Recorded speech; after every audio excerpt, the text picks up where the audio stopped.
Hello and welcome to ICANN Media. I'm your host, Rob Hislop. On this podcast, we're going to be talking safety here at the Global Petroleum Show in Calgary. Joining us right now is Andrew Thurlow. Andrew, thanks very much for being with us. Thanks, Rob. You're with Universal Site Monitoring, and you're getting set to give a presentation here. Perhaps you can tell us what the title is and what it's about. Correct.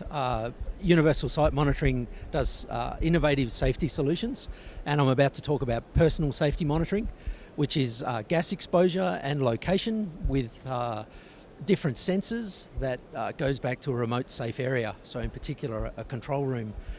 It's an innovative solution to take people in danger and lone workers and give some remote oversight. So if they have any problems, that person can make changes to the environment or get emergency services out to them, potentially call them back and make them follow company policy, hopefully, and things like that if there's errors in what they're doing.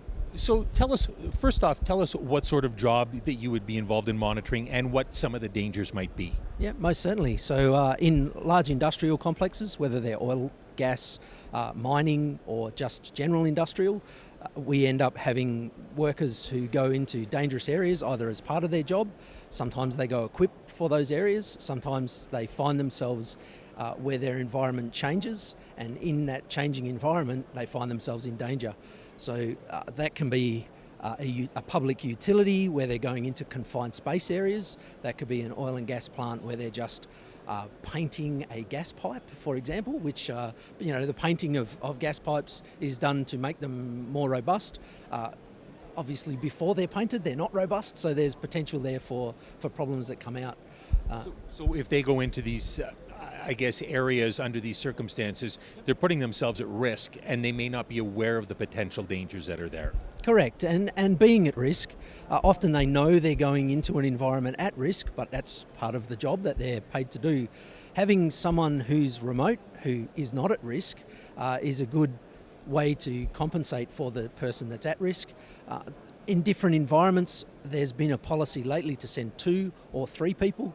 I was involved in an incident last year where 2 people were sent and there was 2 fatalities instead of a single fatality. Well, and that's what I was going to say, because if they're both overwhelmed by a noxious substance or something like that, they can't help each other. That's correct. So, sometimes too, a person is sent into an environment and they're given a timed exposure, so they're given 4 hours, for example. After 4 hours, people say, "Where are they?" and they go looking for them. They don't know where they are. I've seen incidents where people have been found where they've been lying there for 5 hours because within 10 minutes of being in the environment, they've had a problem. No one's known, no one's been able to contact them, no one even looked until 4 hours. So it's too late then. So tell us then about the sensors then, and how many you might have on, what it is that they're going to be reading. Sure. We have a mobile unit that attaches to a person's body just through a clip, preferably as close to their head as possible. It's a gas exposure, so it has 4 gas sensors in it. Generally we work with the most common gases: oxygen, carbon monoxide, hydrogen sulfide and explosive gases, or LEL gases as they're called. We also have an accelerometer in there to catch fall, so if you fall from very high, it will catch a reading. If you just fall over, it will catch a reading and send that reading to the remote person to let them know that something's gone wrong. We also use external sensors through Bluetooth. So in our experience, that's been heart rate in particular, but also things like fatigue. We use sweat, other processes through external devices, so panic buttons, if need be, where you want the device to be remote on the body, but you don't want a cable between yourself and what your sensor is. So you say you've got somebody monitoring it remotely. Are they in constant contact with this person then? Yeah, the device is also a full communications device. It is a mobile phone. It uses the GSM network. It also has backup communications where it can use a mesh network, so that if you have a GSM black spot or a public network black spot, you can place some sort of access point in there to fill that black spot, and it's a seamless change between the 2 technologies. The same goes for location. So if you're underground, GPS is tricky to find. So the access points act as trilateration or triangulation points So you So, can. so the person who's monitoring remotely doesn't even have to be on the site then, I guess, do they?